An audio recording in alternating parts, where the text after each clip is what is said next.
जय श्री राम। जय माँ मनसा माता। प्रिय दर्शक बंधु नमस्कार। आज सिंह दिन 27 सेप्टेम्बर 12 तारिख शुक्रवार।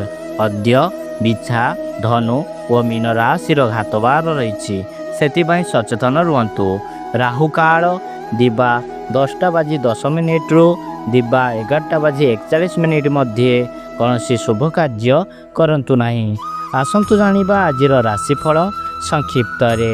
मेष राशि अस्थिरता, वृष राशि आय वृद्धि, मिथुन राशि व्यय वृद्धि, कर्कट राशि आश्वस्ति लाभ, सिंह राशि सुसंवाद प्राप्ति, कन्या राशि चोरी भय, तुला राशि दुर्घटना भय, बिछा राशि आर्थिक लाभ, धनु राशि सुमिष्ट द्रव्य लाभ, मकर राशि पुत्र पाई चिंता, कुंभ राशि अप्रीति व मीन राशि वस्त्र लाभ।